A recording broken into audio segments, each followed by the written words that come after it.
व्यर्थ की चिंता क्यों करते हो और व्यर्थ में ही क्यों डरते हो? तुम्हें कौन मार सकता है? आत्मा ना पैदा होती है और ना ही मरती है। जो हुआ है वो अच्छा हुआ, जो हो रहा है वो अच्छा ही है, जो होगा वह भी अच्छा ही होगा। जो बीत गया उसका तुम पछतावा ना करो और भविष्य की चिंता भी ना करो। अभी तो वर्तमान चल रहा है। इस युद्ध में तुम्हारा क्या गया जो तुम रो रहे हो? तुम क्या लेकर आए थे जो खो दिया तुमने?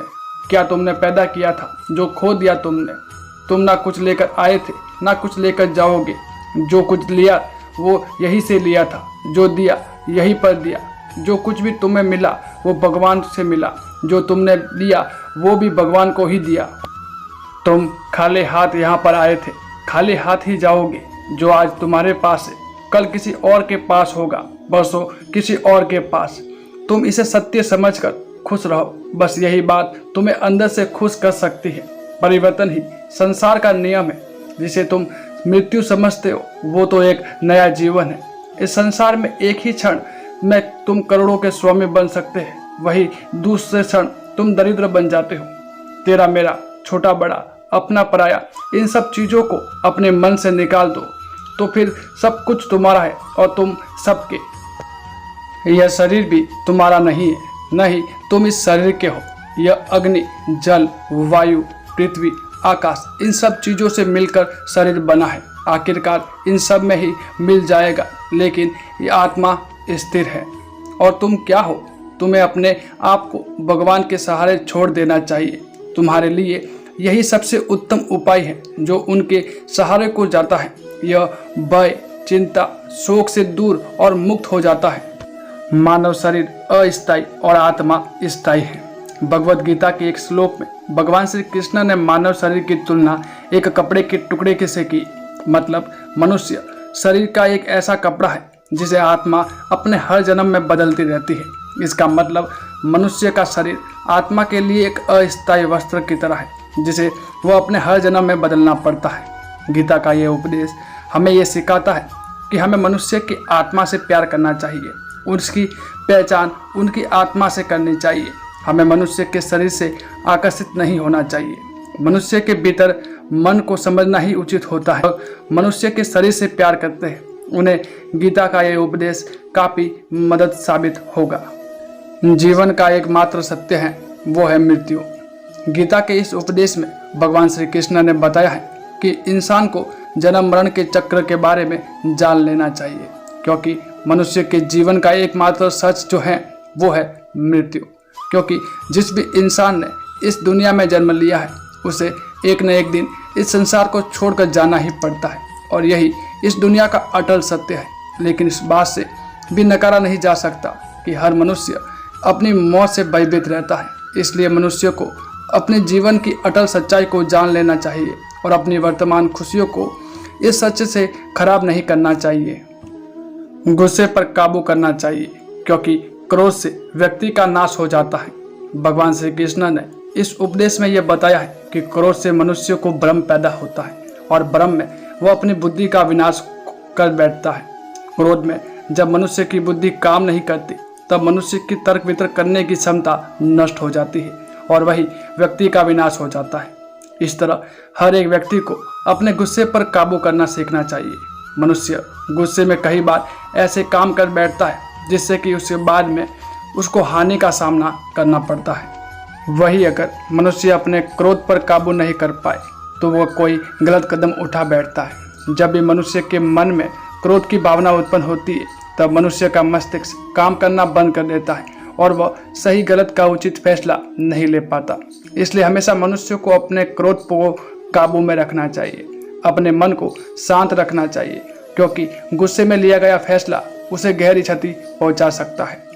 व्यक्ति अपने कर्मों को नहीं छोड़ सकता। भगवान श्री कृष्ण ने गीता के इस सार में बताया है कि कोई भी व्यक्ति अपने कर्मों को नहीं छोड़ सकता, जिसका मतलब व्यक्ति साधारण समझ के साथ अपने कर्मों में लगे रहते हैं। उन्हें अपने कर्म से हटना या छोड़ना नहीं चाहिए, क्योंकि वह ज्ञानवादी नहीं बन सकते।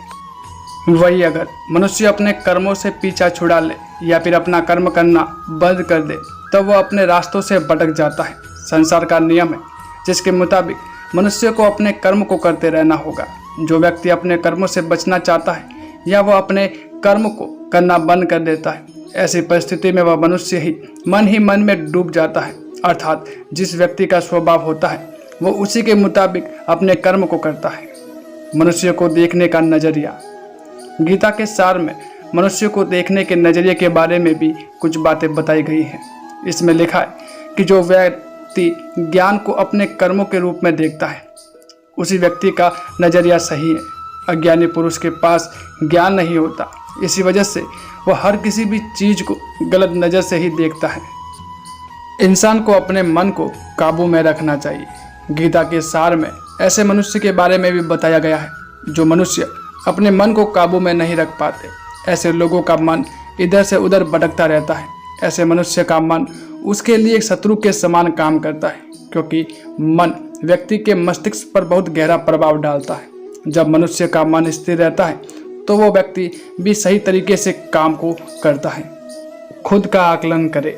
गीता में बताया गया है कि मनुष्य को सबसे पहले अपने खुद का आकलन यानी खुद के बारे में जान लेना चाहिए। खुद की काबिलियत और क्षमता को जानना ही मनुष्य को आत्मज्ञान प्राप्ति करा सकता है। जब तक मनुष्य को खुद के बारे में जान नहीं लेगा तब तक उस मनुष्य का उद्धार नहीं हो सकता। मनुष्य को खुद पर विश्वास करना चाहिए। गीता में बताया गया है कि हर एक मनुष्य को अपने आप पर पूरा का पूरा भरोसा करना चाहिए, क्योंकि जो लोग खुद पर विश्वास करते हैं वह अवश्य ही सफलता प्राप्त करते हैं। ऐसा भी बताया जाता है कि जो व्यक्ति जैसा विश्वास करता है आखिरकार वैसा ही बन जाता है। अच्छे कर्म करे और फल की इच्छा ना करे। जो मनुष्य अपना कर्म नहीं करते और पहले से ही अपने कर्म के परिणाम के बारे में सोचने लगते हैं, ऐसे लोगों के लिए गीता का यह सार बड़ी सीख देने वाला साबित हो सकता है। भगवान श्री कृष्ण ने इस उपदेश में बताया है कि मनुष्य को कर्म करते रहना चाहिए और यह नहीं सोचना चाहिए कि इस कर्म का क्या परिणाम उसको प्राप्त होगा, क्योंकि कर्म का फल तो हर एक इंसान को मिलता ही है। मनुष्य को चिंता ना करके अपने कर्म पर ध्यान देना चाहिए। ऐसा करने पर वह किसी भी काम को सच्चे मन से करते हुए नजर आएंगे। मनुष्य की इंद्रियों का संयम ही कर्म और ज्ञान का निचोड़ है। मनुष्य के जीवन में सुख और दुख दोनों ही स्थितियों का अनुभव होता रहता है। सुख की स्थिति में मनुष्य ज़्यादा ही प्रसन्न हो जाता है, वही दुख की स्थिति में मनुष्य निराशा महसूस करता है। इसलिए सुख और दुख दोनों ही स्थिति में मनुष्य को अपने मन पर काबू रखना और उसको स्थिर रखना का ही योग कहलाता है।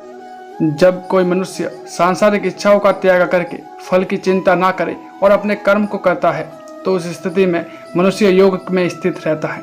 जो मनुष्य अपने मन को काबू में कर लेता है वह मनुष्य मन का ही उसका सच्चा मित्र बन जाता है। लेकिन जो मनुष्य अपने मन को काबू में नहीं कर पाता उसके लिए उसका मन ही उसका सबसे बड़ा दुश्मन साबित होता है। वही जो मनुष्य अपने मन पर विजय प्राप्त कर ले तो उसको परमात्मा की प्राप्ति हो जाती है, अर्थात मनुष्य को ज्ञान की प्राप्ति हो जाती है। उसके लिए सुख दुख, सर्दी गर्मी, मान अपमान सब एक समान हो जाता है। खुद पर भरोसा रखे और अपने लक्ष्य को पाने के लिए लगातार प्रयास करे। गीता में बताए गए इस उपदेश का अगर कोई भी सच्चे मन से पालन करे तो अवश्य ही वह व्यक्ति सफल इंसान बन सकता है। जो लोग पूरे विश्वास के साथ अपने लक्ष्य को पाने की कोशिश करते रहते हैं वही निश्चित अपने लक्ष्य को पा लेते हैं। इसके लिए किसी भी मनुष्य को अपने लक्ष्य को पाने के लिए निरंतर कोशिश करता रहना चाहिए। अपने काम को प्राथमिकता दे और इसे पहले कर। श्री भगवद गीता में भगवान श्री कृष्ण ने अपने इस उपदेश में ऐसा बताया है कि मनुष्य को अपने कामों को प्रथम प्राथमिकता देनी चाहिए। सबसे पहले अपने जरूरी काम को पूरा करे, उसके बाद किसी अन्य काम को करे, अथवा दूसरे का काम पूरा करने के चक्कर में वह मनुष्य अवश्य ही अपना काम पूरा नहीं कर पाता है और इससे उसे अनेक प्रकार की हानि का सामना करना पड़ता है।